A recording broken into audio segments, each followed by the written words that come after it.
Hi, I'm Lorella, and I'm excited that you are here today. I'm going to be planting my very first seeds of 2020. We are here in my very new seed starting area. Let's take a look back at how I set it up. This corner is where I'm going to start seeds this year.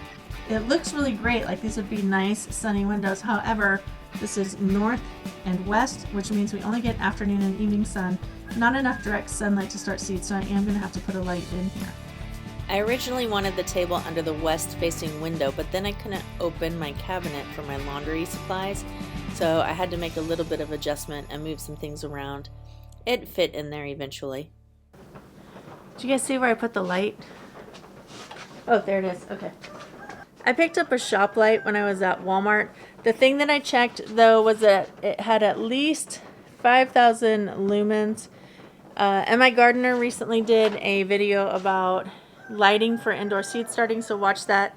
This is the bare minimum that you can get, but it's the most that Walmart had without me having to order or drive to a specialty store, and it was inexpensive.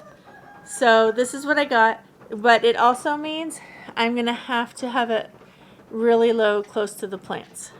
You're also supposed to have a minimum number of kelvins, and I could not find kelvins listed anywhere on the box. But Chris showed me that right down here at this end, it says daylight, non-dimmable, I cannot speak today, non-dimmable daylight. And Chris said anything that is daylight has plenty of Kelvin in it. So 5,000 lumens, probably about the same in Kelvin. That's what we're going with.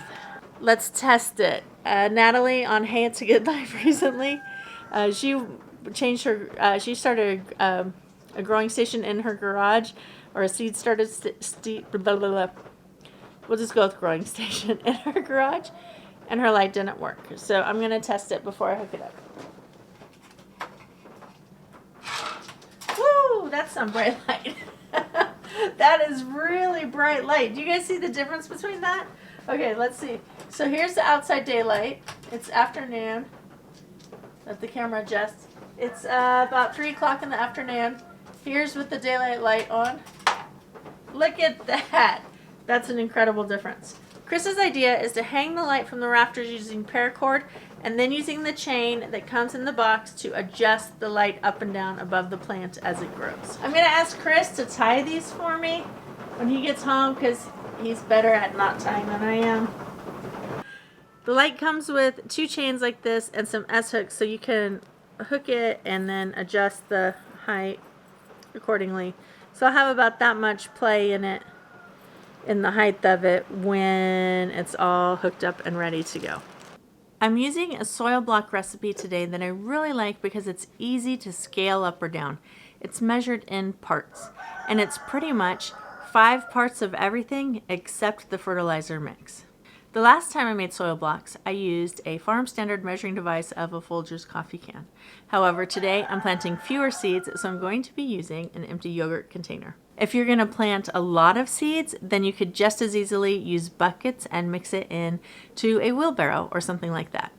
I found this soil block recipe on a YouTube channel, and I'm really sorry, it's been a few years. I don't remember who posted it, or I would give them credit for it. In addition to a container to mix it in and the measuring devices, I also have some protective gear because I'm going to be using perlite. Perlite is a fine powdery substance that you don't want in your eyes and you don't want to inhale it. So I'll be using this when I get to that part. For this recipe, you'll need a base fertilizer mix, which is equal parts blood meal, green sand, and phosphate rock. To make the entire recipe, use 5 parts peat moss, perlite, organic compost, and water, and then 1 part of that pre-mixed fertilizer base. No fun, but better than breathing that stuff in. Pro tip, I used warm water for this because when I start mixing it, I don't want my hands to freeze. Also, I'm not going to pour in all of it at once. The compost was kind of wet, so I'm going to pour in 2/3 to 3/4 of it, just eyeballing it and kind of see how the soil holds together before I start making the seed blocks. This is almost where I want it to be. It is holding together, but it also crumbles a little easier than I would like it to. I think I might have lost count when I was putting in the dry ingredients. There might be some extra compost or peat moss in here, so I may even add a little bit more water, but that's okay. It's just you want to get it to the consistency where it will hold together without crumbling, so that when you take the seed blocks into the other container, they don't just fall apart. There's what we want. A real nice ball that holds together. Want to press them down in there firmly so they're nice and full when you release them. Today I'm going to be planting celery and kale. Look at these tiny, tiny seeds. There's no way that I'm going to be able to count exactly how many seeds because they're so small. So I'm just going to go like this and try and drop like 1, 2. Like, see if I can tell when they're going in. Could you guys see that? Let's try that again. I'm just going to like do like this and be like, okay, there's 1, 2. I don't even know if you guys can see those dropping out of my hands. They're so tiny. The kale seeds are still pretty small, but by comparison, they're pretty big. I made myself a little diagram so I can remember what is planted where. It's been a few days since I started planting the seeds, and I've got some good news, some bad news, and something neutral. So let's start with the something neutral. After talking to friends, I realized that the germination process doesn't really need light. The germination process, the seeds need warmth. And so I put the lid back on the tub to create kind of a greenhouse type effect to warm it up around the seeds. And that brings us to the good news. The good news is that kale has already started sprouting. So I'm really excited about that. Aren't those baby little tiny baby leaves just adorable? So that's really good. That's actually really great. I'm excited. At least something has germinated and started sprouting. The neutral news is I didn't realize that I should have soaked the celery seeds for about 12 hours prior to planting. I'm hoping that having them in here wet in this moist, very moist greenhouse, as you're about to see, will help them go ahead and germinate. But over this week and next week, as I start some more celery seeds, I will do that process. Now the bad news. I've got mold.